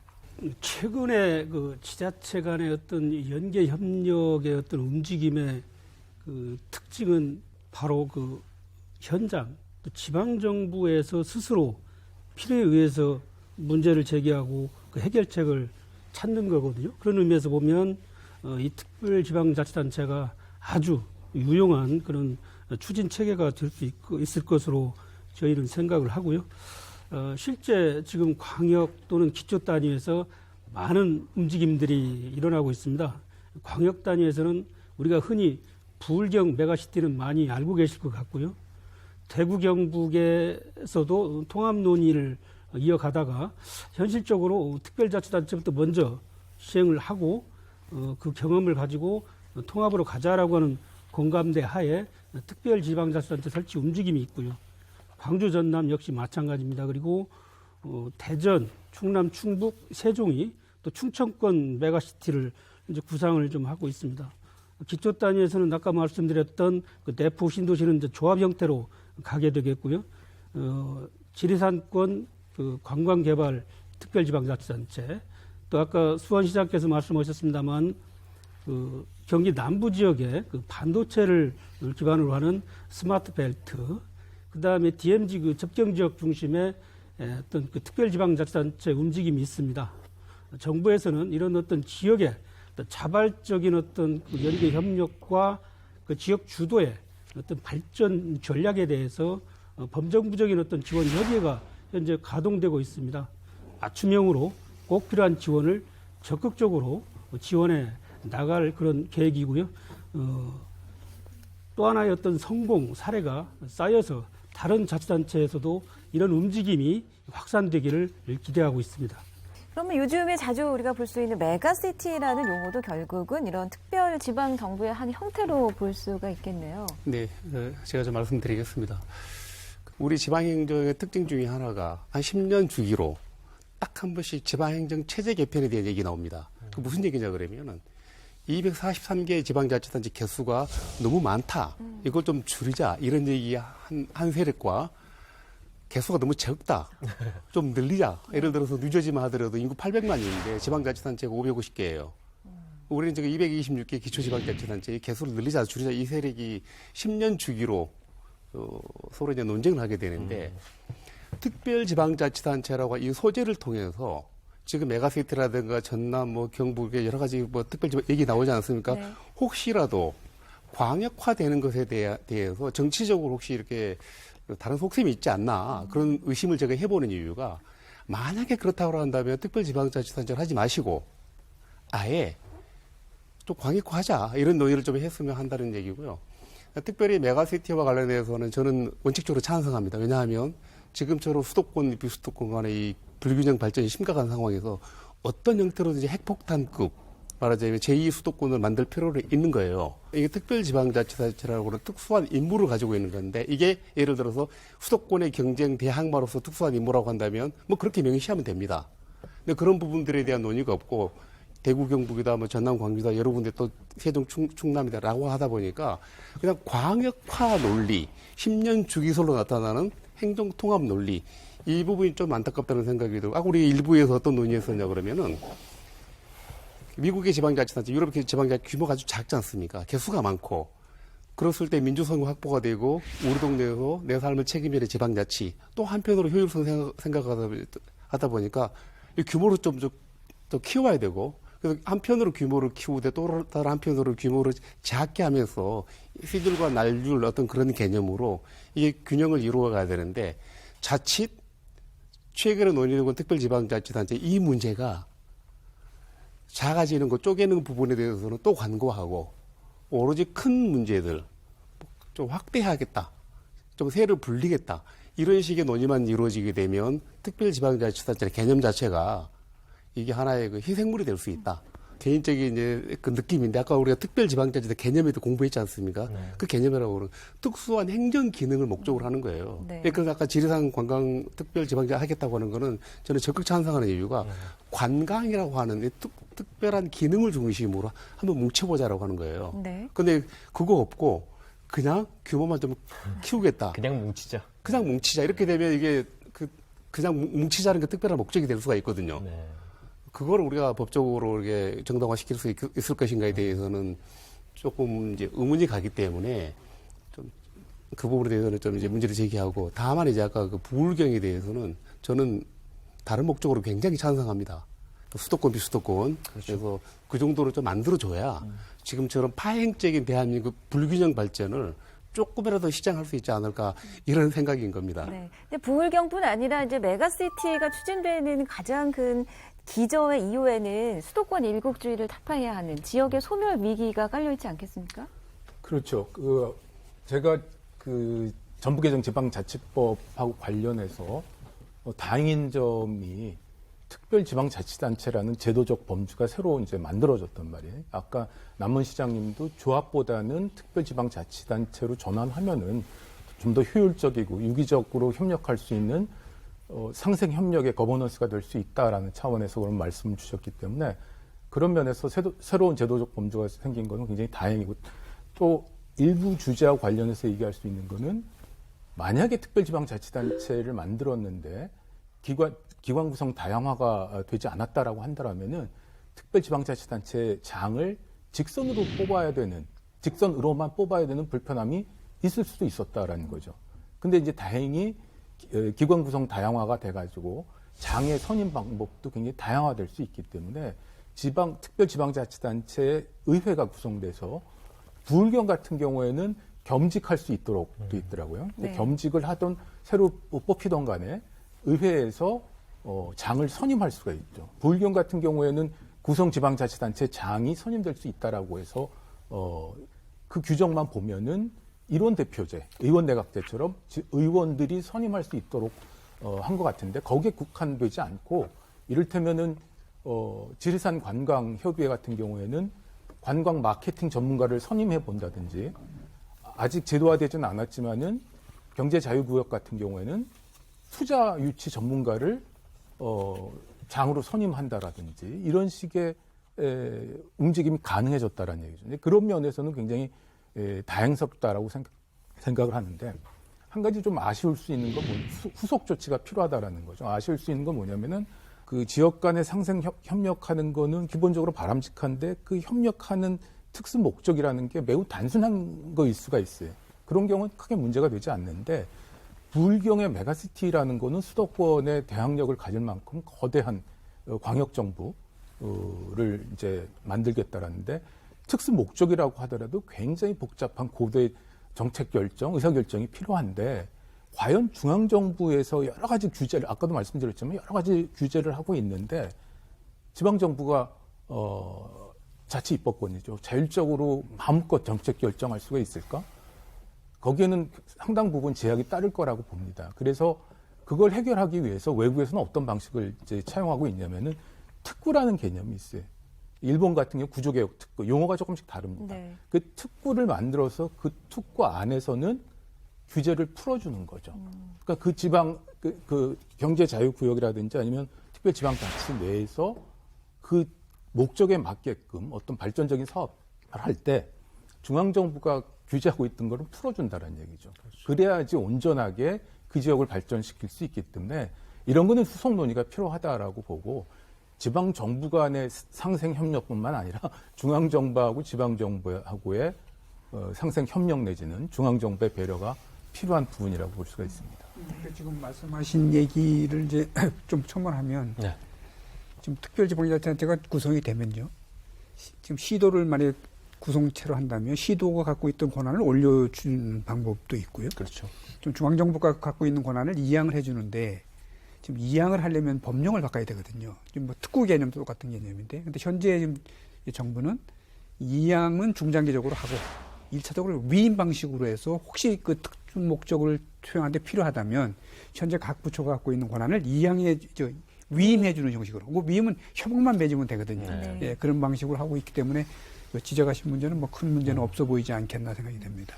좀 덧붙여서 말씀을 드리면 위원장님께서 말씀하신 그 위임 그것을 하기 위해서 분권협약이라고는 제도를 새롭게 지방자치법에 지금 보완해서 보완 입법 작업을 좀 하고 있는데요.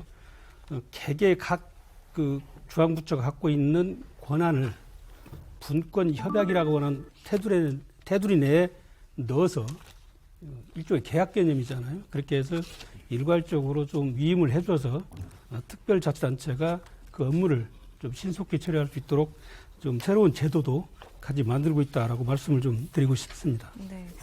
여전히 특별지방자치단체 설립에 있어서는 후속 논의도 많이 필요한 것 같고요. 또 우리가 아직은 가보지 않은 길이기 때문에 미리 전망하고 평가하는 거는 또 어려운 일이 아닐 수 없겠습니다.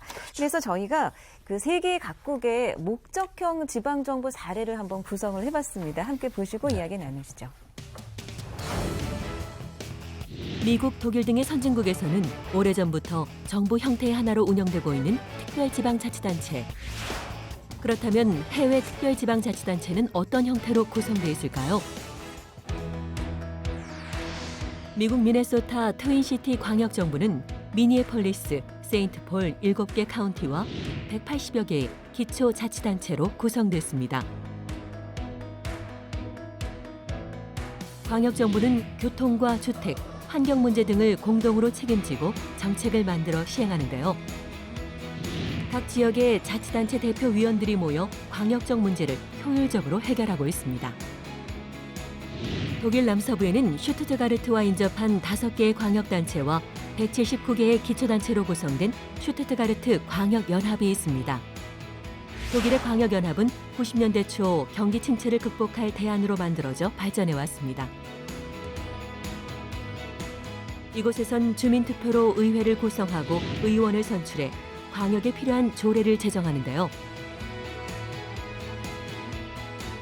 녹지 교통 계획과 경제 육성 등 크고 작은 지역사회 문제를 공동으로 협력해 해결하고 있습니다.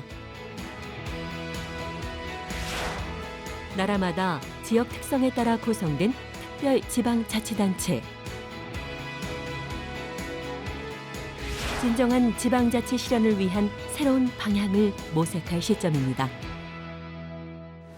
세계 각국의 특수 목적형 지방정부 사례를 보셨습니다. 근데 보고 나니까 또 우려가 기대로 바뀌네요. 말이에요. 네.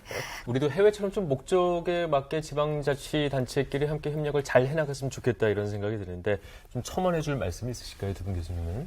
사실 이제 슈투트가르트의 경우에는 단체장을 선출하지 않습니다. 선출하지 않고 의회가 그 사무총장을 지명하고 그래서 집행국도 가지고 있고 약간 우리 기관 대립형 느낌이 조금 나긴 합니다. 왜냐 그러면 사무총장이 의회 의결에 대해서 경우에 따라서는 거부도 할 수 있거든요. 그런데 이제 누가 보더라도 지방 기관 통합형인데 살짝 기관 대립형 느낌을 좀 주는 거고 그다음에 이제 규모는 아까 보시는 것처럼 180개 정도 기초지방자치단체 연합해서 만든 거고요. 트윈시티 같은 경우는 규모가 좀 크고 예산도 거의 한 1조 이상이 되는 거고요. 그다음에 이제 우리 기관 대립형하고 조금 유사합니다. 그러니까 그 최고 책임자를 주의회에서 아마 지명하는 거고요. 그래서 반드시 어떤 형태를 우리가 꼭 따라야 한다 이런 규정은 없는 것 같고요. 제가 연구를 좀 잘해서 예를 들어서 지금 트윈시티하고 슈투트가르트 굉장히 큰 규모입니다. 조금 작은 사례들도 굉장히 많거든요. 연구에서 특별지방자치단체의 본질에 맞게 좀 출범을 모범적으로 해야 이게 나중에 좀 더 확장성이 있다 이런 생각이 저는 늘 듭니다. 네. 특별지방자치단체의 가장 좋은 예로 가까운 일본이 있거든요. 네. 광역연합이라고 하는 제도인데요.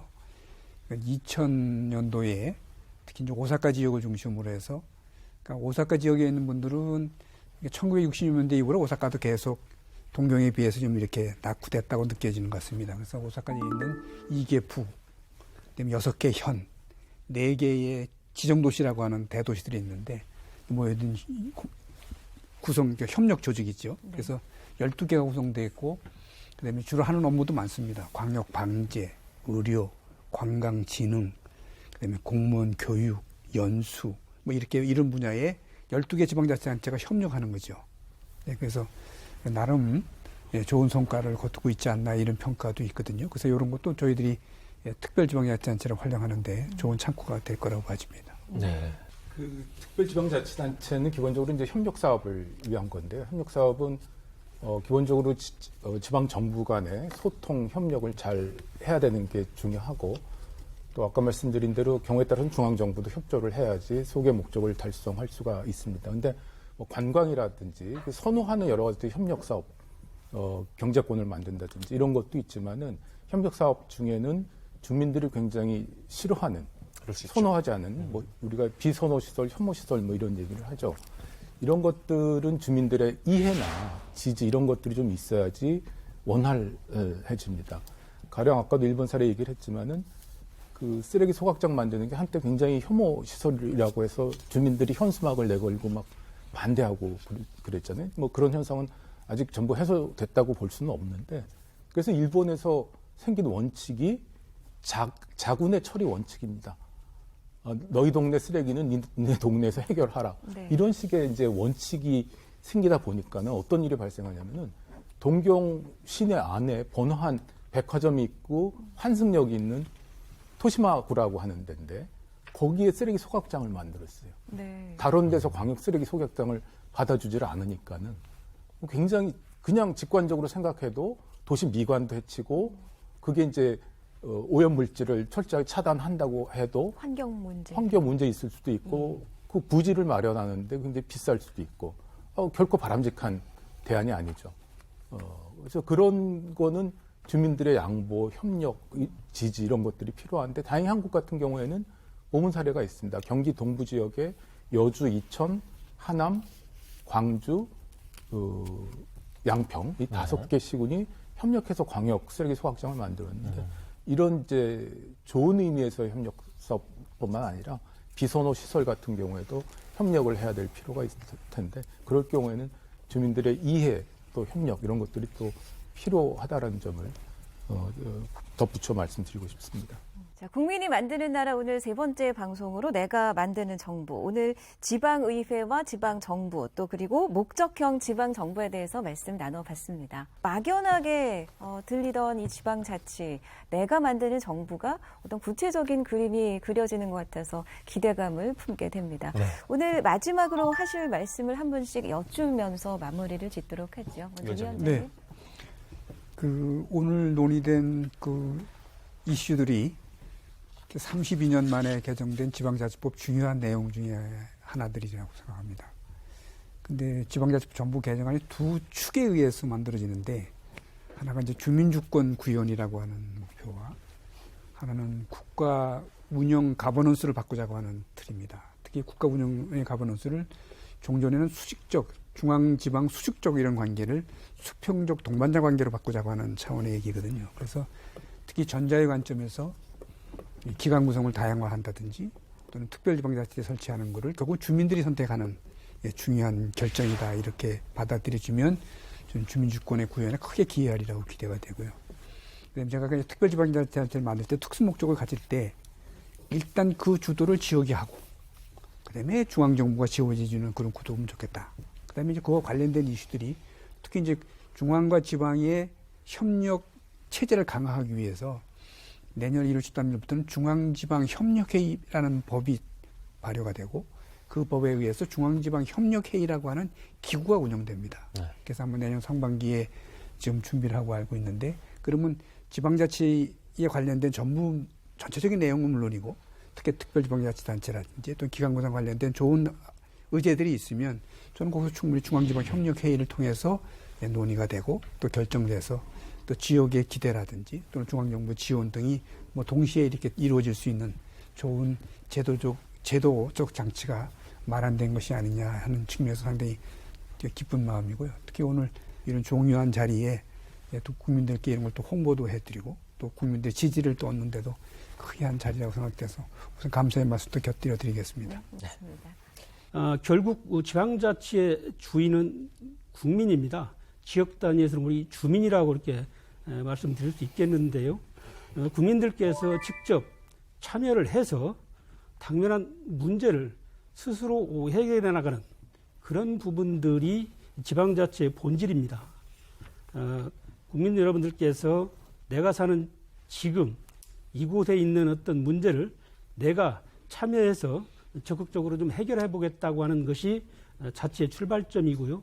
오늘 소개해드린 기관 구성 다양화든 특별지방자치단체든 주민들의 관심과 참여가 저는 성공의 정착의 핵심적인 어떤 요인이다라고 말씀을 드리면서 그 부분에 대해서 많은 참여와 관심을 좀 부탁드리겠습니다.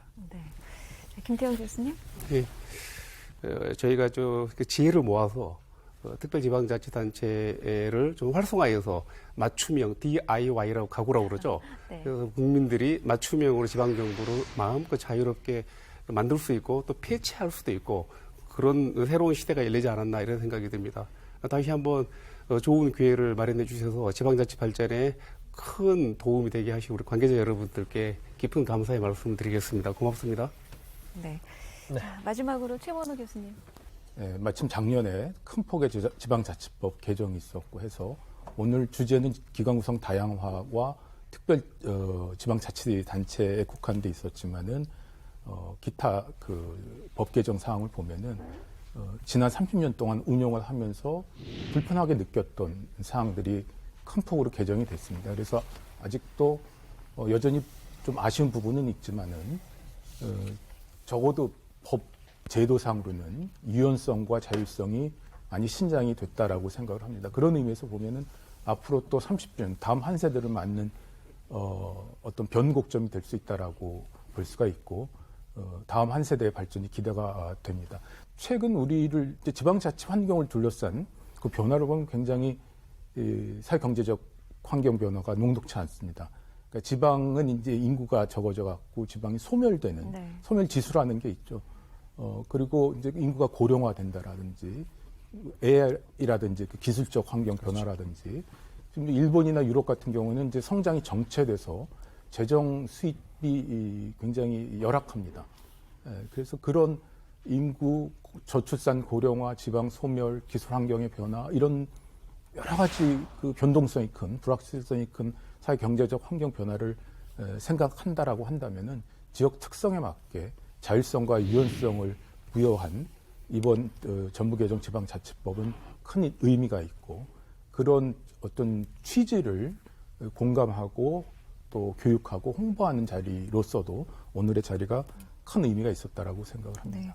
말씀처럼 지방이 살아야 국가가 발전한다고 하지 않습니까? 맞습니다. 그러나 지금 대한민국의 현실은 지방이 소멸될 위기에 처해 있습니다. 그렇기 때문에 이 지방자치가 더 중요성을 갖는다고 할 수 있겠죠. 오늘 이렇게 함께해 주셔서 또 좋은 말씀 해주셔서 모두 감사합니다. 고맙습니다. 네, 고맙습니다. 네, 지방자치 30주년 국민이 만드는 나라 이제 마무리할 시간입니다. 이 지방자치라는 게 하늘에서 뚝 떨어지는 게 아니라 각 지역의 특색에 맞춰서 잘 가꿔 나가야 하는 일종의 숙제다. 뭐 이런 생각을 해보게 됩니다. 네, 왜 우리 아는 만큼 보인다고 하지 않습니까? 네. 이 방송을 거듭할수록 지방자치 막연하고 어렵게 느껴졌지만 조금 더 알아가면서 가깝게 다가가기에 또 의미 있는 시간인 것 같습니다. 자, 오늘 지방자치 30주년 국민이 만드는 나라, 오늘은 내가 만드는 정부와 함께 하셨습니다. 또 다음 시간에 저희 약속드리면서 여기서 물러가죠. 시청해주신 여러분 고맙습니다. 안녕히 계십시오.